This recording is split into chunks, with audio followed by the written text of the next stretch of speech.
नमस्कार दोस्तों आज के वीडियो में हम फिर लेके आए हैं जेईई एडवांस 2023 का क्वेश्चन नंबर 1 पेपर नंबर 2 का। ये क्वेश्चन इलेक्ट्रोस्टैटिक्स है। इलेक्ट्रोस्टैटिक्स मतलब वो चार्ज होते हैं ना, छोटे छोटे चार्ज होते हैं, तो जो चार्ज होते हैं जो रिपल्सन करते हैं, अट्रैक्शन करते हैं, उनका क्वेश्चन है। आपने सुना होगा इसमें एक डाइपोल क्या होता है, जैसे मान लो आप अपने फिंगर के एक यहाँ पे पॉजिटिव एक यहाँ पे नेगेटिव चार्ज और फिंगर को छोटा कर लोगे तो डाइपोल बन जाएगा। तो क्वेश्चन डाइपोल से है। पहले चलो इस छोटे से डाइपोल को, जिसको तुम आप ऐसे ऐसे बचपन में यूज करते रहते हो, उसको देखते हैं क्या बोल रहा है। देखो इन्होंने क्या, an electric dipole form by two charge Q plus Q minus.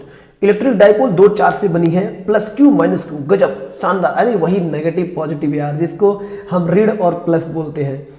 Locate in X Y plane at 0,2 mm and 0,-2 mm respectively as shown in the figure. The electric potential at point P 100,100 mm due to dipole कितना V0 है। फिर बोलना है the charge plus Q and minus Q are moved so that point इतना and इतना दिया है। What is the new electric potential? तो बड़ा आसान है। पहले हम समझते हैं डाइपोल होता क्या है। देखो डाइपोल बेसिकली क्या होता है, देखो दो छोटे छोटे चार्ज होते हैं ना, एक चार्ज को यहां पर, एक चार्ज को यहां पर, एक माइनस क्यू एक प्लस क्यू रख दोगे तो ये डाइपोल है। और डाइपोल का जो डायरेक्शन होता है हमेशा माइनस से प्लस की तरफ होता है। लेकिन डाइपोल मोमेंट क्या होता है, डाइपोल मोमेंट बड़ी अच्छी चीज है। डाइपोल मोमेंट जो होता है क्यू ना, देखो जो डाइपोल मोमेंट होता है इसे हम रिप्रेजेंट करते हैं पी से। और पी क्या होता है, एक चार्ज का मैग्नीट्यूड और इनटू दोनों के बीच डिस्प्लेसमेंट, यानी कि वेक्टर एल। एल जहां पर क्या है, डाइपोल का लेंथ है, और एल का डायरेक्शन माइनस क्यू से प्लस क्यू की तरफ होता है। बात सही, ये बातें आपने क्लास में पढ़ा होगा। अब बड़े ध्यान से देखो, डाइपोल की वजह से किसी पॉइंट पर जो पोटेंशियल होता है उसका फार्मूला कितना है। देखो जो पोटेंशियल होता है ये होता है k divided by R cube, ठीक ना। कितना होगा, k divided by R cube और इंटू पी डॉट आर होता है। इसी को हम आगे ऐसे लिख सकते हैं के पी आर कॉस थीटा और डिवाइडेड बाई आर क्यूब।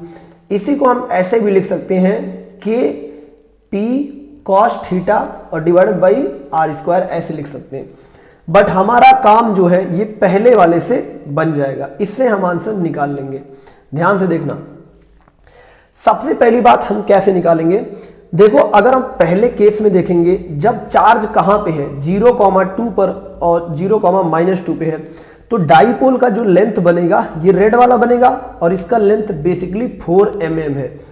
तो ऐसे सिचुएशन में जब आप लिखोगे P1 तो कितना लिखोगे, पहले लिखोगे चार्ज और वेक्टर R। वेक्टर कितना है, जो L है ये कितना है, ये आपका 0 times I plus 4 times J है। बात सही है। ये हम यूनिट को चेंज नहीं कर रहे हैं क्योंकि बड़े आसानी से सब आ जाएगा। अब अगर मान लो तुम R निकालोगे तो R क्या है, ये जो रेड वाला लाइन है ये बेसिकली आपका वेक्टर R है।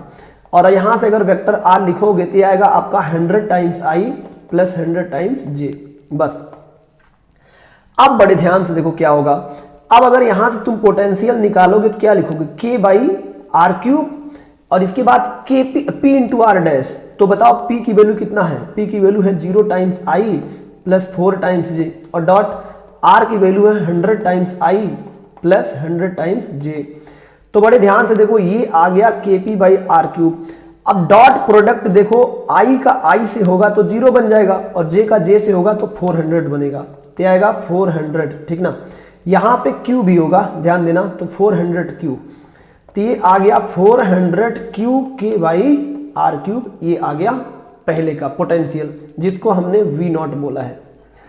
लेकिन अगर हम सेकंड केस में देखेंगे तब डाइपोल कितना है, क्योंकि सेकंड केस में देखो ये जो ब्लू लाइन है ना, बेसिकली ये बन रहा है। क्या बन रहा है, ये जो ब्लू लाइन है ये बेसिकली बन रहा है आपका डाइपोल लेंथ।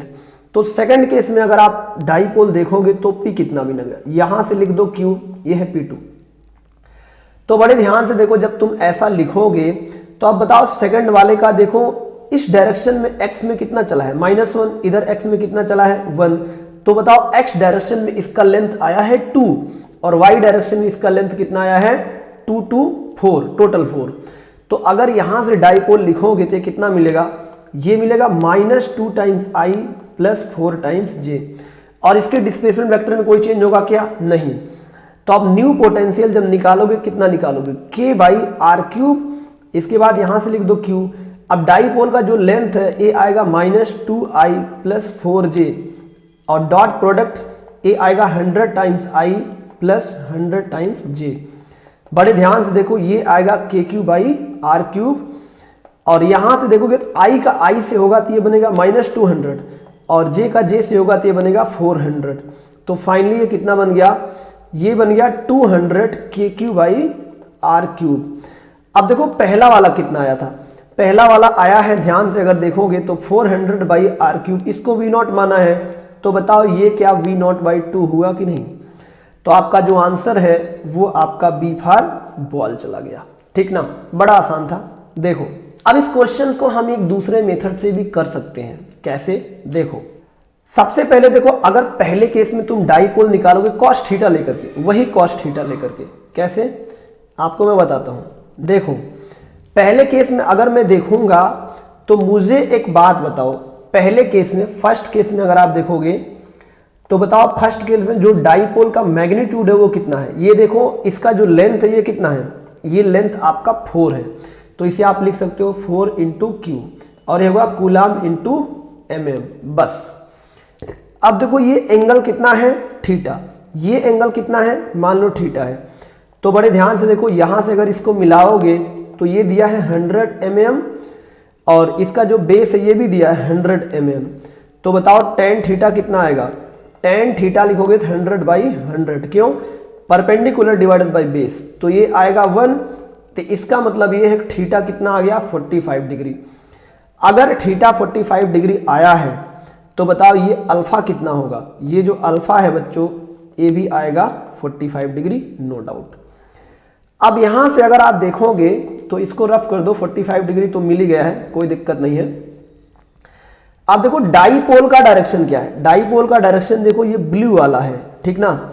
और यहां पे आर का डायरेक्शन क्या है? आर का डायरेक्शन जो है ये रेड वाला है। दोनों के बीच एंगल है 45। तो यहां से अगर तुम वोल्टेज निकालोगे तो क्या लिखोगे? आप लिखोगे के P1 cos theta divided by R square, क्योंकि इसका लेंथ हमने आर लिया है। तो क्या लिखोगे? आप ऐसे लिखोगे के P1 और इसके बाद कॉस 45 और डिवाइडेड बाई आर स्क्वायर। तो देखो ये कितना बनेगा? ये बनेगा के। अब P1 की जो वैल्यू है इसको मान लो Q और इंटू 4 और कॉस 45 की वैल्यू 1/√2 और ये है आर स्क्वायर। इसे जब सॉल्व करोगे तो क्या मिलेगा? देखो यहां से देखोगे तो ये कितना मिलेगा? ये तुम्हें मिलेगा KQ बाई आर स्क्वायर और इसमें √2 से ऊपर नीचे मल्टीप्लाई कराओगे तो कितना मिलेगा? ये मिलेगा 2√2। तो फाइनली ये कितना मिल गया? 2√2 और यहां से KQ बाई आर स्क्वायर। इसी को इन्होंने बोला है V0। बात सही है। अब यही चीज हम दूसरे पे लगाएंगे, ध्यान से देखना, सारी बातें मैं रफ करता हूं, यही कॉन्सेप्ट दूसरे पे लगाएंगे। जैसे मान लो हुआ क्या है, देखो मैं इसको पूरा रफ कर देता हूं। सेकंड केस में क्या हुआ है? जब हमने डाईपोल को थोड़ा सा रोटेट करा दिया, यानी कि इसका पोजीशन चेंज कर दिया, तब बताओ क्या हुआ है? एक चार्ज तो यहां पे है, दूसरा चार्ज जो है यहां पे है। अब बड़े ध्यान से देखो, अब जो एंगल बन रहा है यानी कि जो डाईपोल है वो ब्लू ऐसा होगा, इस तरह से होगा, ये डाईपोल जो है इतना होगा और जो आर वेक्टर होगा वो इतना होगा। इसके बीच जो एंगल बन रहा है ये तो हमें पता था पहले से, ये 45 था और ये एंगल मान लो थीटा है। तो जो टोटल एंगल अल्फा है ये कितना है? ये है 45 प्लस थीटा। बात सही है। अब बड़े ध्यान से देखो डाईपोल का लेंथ कितना होगा। अगर मैं देखूंगा तो सबसे पहले एक काम करो, डाईपोल का लेंथ हमें निकालना है। तो सबसे पहले हमें इस ब्लू लाइन का यानी कि O से लेकर के, अगर इसको मैं A बोल देता हूं, इसको मैं B बोल देता हूं, तो हम सबसे पहले लिखेंगे OA कितना होगा। देखो यहां पे अगर मैं देखूंगा तो एक ट्रायंगल मिल रहा है, ऐसे ट्रायंगल मिल रहा है, ध्यान से देखो ऐसे ट्रायंगल मिल रहा है। तो ये जो है O और ये है A। अब हमें पता है X वाला कितना है 1 mm और Y वाला कितना है 2 mm। तो बताओ यहां से जो OA है ये कितना होगा? ये आएगा √2 mm का स्क्वायर प्लस 1 का स्क्वायर, तो ये आएगा √5 mm। ठीक ना, कितना होगा? √5 mm। तो जो OA है A आ गया √5 mm। तो अगर ये √5 mm आ गया है तो टोटल डाईपोल का लेंथ कितना होगा? OA का डबल होगा, सही बात। तो यहां से अगर मैं डाईपोल का लेंथ निकालता हूं तो बताओ लेंथ ऑफ डाईपोल कितना होगा, 2√5 होगा। बात सही है। अब ऐसे सिचुएशन में जो डाईपोल बनेगा P2 ये कितना बनेगा, ये बनेगा 2√5 लेंथ इंटू Q। अब अगर हम पोटेंशियल निकालेंगे तो बताओ पोटेंशियल कितना होगा, ये आएगा KP2 और यहां से cos अल्फा और डिवाइडेड बाई r²। तो देखो यहां से लिख दो कि अब P2 कितना है, P2 आपका Q और इसके बाद यहां से है 2√5 और डिवाइडेड बाई r²। लेकिन cos अल्फा को क्या लिख सकते हो, cos अल्फा को लिख सकते हो cos कितना लिख सकते हो, थीटा प्लस 45। तो देखो ये बन जाएगा 2√5 और यहां से KQ बाई r²। अब cos थीटा प्लस 5 को यहाँ cos A cos B minus sine A sine B लगा सकते हो। तो अगर cos A cos B लिखोगे तो क्या मिलेगा, यहां से आपको मिलेगा cos थीटा cos 45, ठीक ना, और माइनस साइन थीटा और यहां से मिलेगा साइन 45। तो ये मिल जाएगा 2√5 और यहां से KQ बाई r²। देखो cos थीटा की वैल्यू अगर इस ट्रायंगल से लिखोगे तो यही तो थीटा है ना, यही तो थीटा है, तो कितना बनेगा, ये बनेगा 2/√5। कितना बनेगा, ये बनेगा 2/√5 और देखो cos 45 1/√2। अब माइनस साइन थीटा कितना बनेगा 1/√5 और ये बनेगा 1/√2। तो बड़े ध्यान से देखोगे जब इसे सॉल्व करोगे तो देखो अंदर मिलेगा 1/10। तो बेसिकली ये कितना मिल जाएगा, ये मिल जाएगा 2KQ, ठीक ना, और डिवाइडेड बाई r³ और यहां से आएगा √2। थोड़ा सा और आगे लेके चलोगे तो ये कितना बनेगा, ये √2 से ऊपर नीचे मल्टीप्लाई करोगे तो ये बनेगा √2KQ डिवाइडेड बाई r³। अब पहला वाला कितना बना था, पहला वाला बना था 2√2KQ बाई r³। तो देखो ये जो है क्या ये V0/2 नहीं है, हाँ बिल्कुल है, तो आंसर बी आ गया। तो ऐसे आप इसको दो मेथड से कर सकते हो, और भी आपके पास मेथड हो सकते हैं, बट ये दो जो जेन्युइन था वो मैंने आपको बता दिया है, ठीक। अब जैसे मान लो अगर यही क्वेश्चन जेईई एडवांस कहां पर मल्टीपल करेक्ट टाइप में दे दे, इंटीजर टाइप में दे दे, मैचिंग टाइप में दे दे, या more than one correct type में दे दे, या फिर ये पैराग्राफ टाइप में दे दे, तो इस क्वेश्चन में और क्या क्या पूछ सकता है, थोड़ा डिस्कस करेंगे ध्यान से। चलो देखो, पहला चीज तो इसमें ये पूछ सकता है कि मुझे बताओ इस पोटेंशियल का V0 का जो वैल्यू है ये कितना है। बड़ा आसान है, ये कितना आया था, ये आया था 2√2 और KQ बाई r³, कितना r² आया था। तो देखो ये बन गया r², तो इसे लिख दो 2√2। अब k कितना होता है, k होता है 1/4πε0 और इसकी वैल्यू होती है 9 × 10⁹ लेकिन चार्ज की वैल्यू तो दिया नहीं है। और r² कितना होगा, देखो अगर आप यहां से देखोगे तो ये जो r है इसका मैग्नीट्यूड कितना होगा, ये आएगा 100√2 यानी कि √x² + y²। तो यहां से लिखोगे 100√2 का होगा होल स्क्वायर और इंटू 10⁻⁻⁶। तो अब यहां पे Q नहीं दिया है, अगर Q नहीं दिया है तो यहां पे डाईपोल यानी कि पोटेंशियल पूछ नहीं सकता है, लेकिन ये तो पूछ सकता है ना पोटेंशियल पर यूनिट चार्ज कितना है। तो बताओ ये कितना आया, ये आया 2√2 और इसके बाद यहां से मिलेगा 10⁻9 और डिवाइडेड बाई यहां से मिलेगा 100√2 का होल स्क्वायर और इंटू 10⁻⁻⁶। इस तरह से आप निकाल लोगे। इसका मतलब ये है कि सबसे पहली बात ये पोटेंशियल की वैल्यू पूछ सकता है। अगर पोटेंशियल की वैल्यू पूछ सकता तो बात खत्म हो गया। देखो दूसरा क्वेश्चन इसमें से क्या पूछ सकता है, देखो थीटा वगैरह पूछ सकता था जो ऑलरेडी मैंने आपको बता दिया है। दूसरा क्वेश्चन इसमें पूछ सकता था दोनों केस में इलेक्ट्रिक फील्ड बताओ।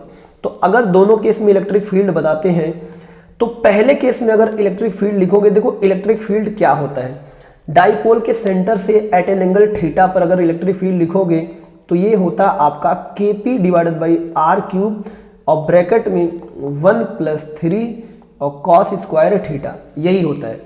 तो जब डाईपोल देखो ऐसे सिचुएशन में था, पहले सिचुएशन में था, तब अगर आप लिखोगे E1 तो बताओ E1 कितना था, पहले तो लिखो K, लेकिन P कितना आया था, P यहां से आया था Q × 4 और ये होगा तुम्हारा r³। अब अगर यहां से लिखोगे तो 1 + 3 और cos 45 का मतलब 1/√2 का स्क्वायर, तो ये आएगा 1/2। तो यहां से तुम E1 निकाल सकते हो। अगर आपका वैल्यू पूछता है तो सारी वैल्यू पुटअप करके निकाल सकते हो, लेकिन अगर E2 निकालोगे सेकंड सिचुएशन में उसी पॉइंट पर तो क्या होगा, ये आएगा K। अब डाईपोल 2√5 × Q होता है जो हमने आपको निकाल के दिखा चुका हूं कि ये ब्लू वाला डाईपोल है, इसका लेंथ कितना होगा। ये आपको मिलेगा 2√5 इंटू क्यू और डिवाइडेड बाई आर क्यूब, लेकिन ब्रैकेट में कितना होगा 1 plus 3 times cos square alpha, क्योंकि इस पूरे एंगल को हमने अल्फा माना था तो अब अल्फा लेना पड़ेगा। तो आप देखो यहां पर आप वैल्यू निकाल करके आप रख करके आप E2 निकाल सकते हो, या फिर यहां से E1 बाई E2 का जो रेशियो है ये पूछ सकता है। इतना बातें इसमें पूछ सकता है, ठीक ना, जो कि मैंने आपको बता दिया है। इससे ज़्यादा इसमें कुछ नहीं पूछ सकता। अब इसमें इसका इलेक्ट्रिक फील्ड लाइन पूछ सकता था। तो इलेक्ट्रिक फील्ड लाइन कैसे होगा, जब डाइपोल पहले सिचुएशन में है 0,2 पर और 0, कहाँ है -2 पर, तो बताओ इलेक्ट्रिक फील्ड लाइन कहाँ से होता, प्लस से माइनस की तरफ ऐसे होगा और यहाँ से निकलेगा ऐसे इंटर करेगा, यहाँ से निकलेगा ऐसे इंटर करेगा, वैसे यूनिफॉर्म होगा, ध्यान देना, ऐसे इंटर करेगा, यहाँ से कुछ लाइन निकल रहा होगा और यहाँ से कुछ लाइन क्या कर रहा होगा, अंदर जा रहा होगा। तो ऐसे जो है हमारा इलेक्ट्रिक फील्ड लाइंस जो है बनेगा। अब अगर मान लो सेकंड सिचुएशन में इलेक्ट्रिक फील्ड लाइंस निकालना है तो बताओ यहाँ पे क्या होगा। सेकंड सिचुएशन में कैसा बनेगा, ये ब्लू लाइन की तरह ऐसे बनेगा इलेक्ट्रिक फील्ड लाइंस, और यहाँ से निकलेगा ऐसे इंटर कर जाएगा, और यहाँ से निकलेगा ऐसे इंटर कर जाएगा, और यहाँ से निकलेगा ऐसे इंटर कर जाएगा, और यहाँ से निकलेगा ऐसे इंटर कर जाएगा, यहाँ से देखो ऐसे, यहाँ से देखो ऐसे, और यहाँ से ऐसे, और सॉरी बाहर निकलेगा, इधर बाहर निकलेगा। तो ऐसे पूछ सकता है दोस्तों। मेरे हिसाब से अब इसके बाद इसमें और किसी भी वैरायटी का क्वेश्चंस नहीं बनता है गिवन डेटा के आधार पर, क्योंकि अगर डेटा और देगा तो फिर और कुछ पूछ सकता है, लेकिन गिवन डेटा के आधार पर इससे ज़्यादा क्वेश्चंस नहीं बन सकता। तो सभी साथियों को बाय बाय।